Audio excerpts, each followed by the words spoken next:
I looked at a couple of smaller form factor cases on the channel now, and this is the Tecware Quad RGB Cube. You can get it in a non-RGB version as well if you don't want to use it, but personally you can just turn it off. You might want to use it at a later point.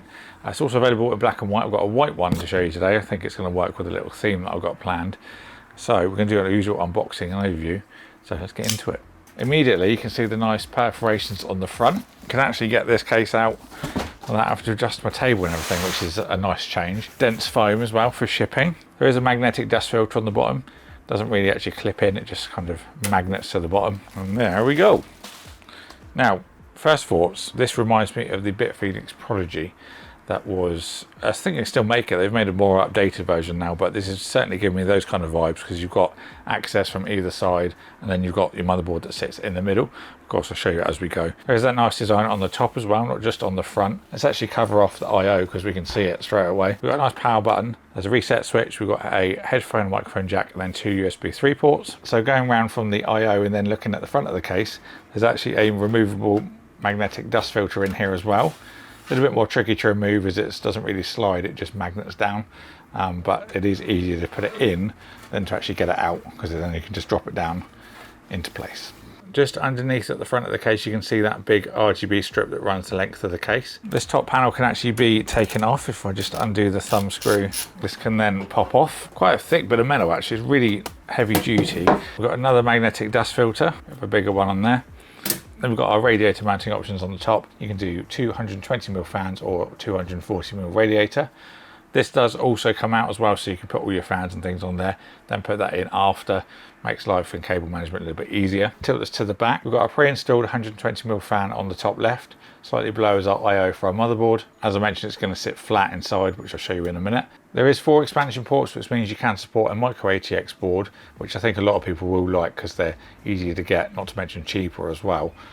You can also do an ITX board if you'd rather, but the options are there for an M-ATX. We've got our power supply mount at the bottom. This will support up to a 200mm power supply. So let's actually get inside the case. We've got 2 thumb screws for each side. Now the glass for this actually slides off, and then we can lift it away. It's actually a really thick piece of glass. It's 4mm tempered. There's also a little bit of branding in the corner of the glass as well. Then we're into the belly of the case. So like I mentioned, we have the support for the M-ATX, ITX boards. This will sit flat in the case.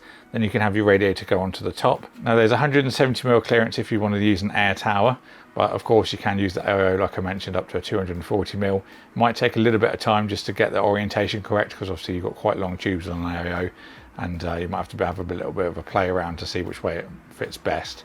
But you can put it in there, so just a case of persisting with it. In terms of graphics card support, this is the 4070 Ti, and it is super tight getting that in. It might be because we've got the PCI brackets still in there, but the official support is 315mm, which is exactly what this tough card is. So going to the front of the case, we've got a big pre-installed 200mm fan in there. It did make me think that on a second generation of this case, they could implement some holes on the inside of the case that would allow you to put some 120mm fans in instead.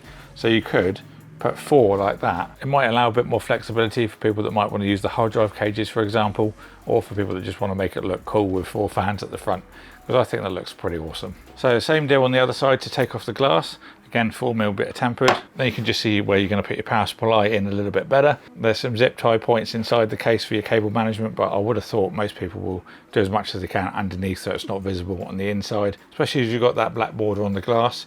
It's obviously going to cover up what's down there. As I mentioned when I was talking about the fan, we've got some support for hard drives down at the bottom. You can do 4 3.5" or 4 2.5". There are some additional holes at the bottom there. You might be able to get away with mounting another SSD by a couple of the screws if you really need to find some extra space, but for the majority of people I think they're going to use NVMe, and you've got 4 hard drive cages there anyway. So last but not least, we've got the front panel stuff. We've got a USB 3 header. There's the RGB 5V addressable for the strip in the front. We've got HD audio, then also the front panel. Very cute little case from Tecware. I will put the links in the description box if you want to pick one up. Shall we do a build in this? If so, what kind of hardware should we go for? Should we go for an ITX board or an M-ATX? Should we use an AIO, air cooler? Let me know what you think down in the comments box below, and I'll have a look and see what kind of ideas you guys have got. Get subscribed as well so you don't miss any future videos that we make on this. Hope you enjoyed the video. Thank you for Tecware sending it out for me to look at, and I'll see you all in the next one.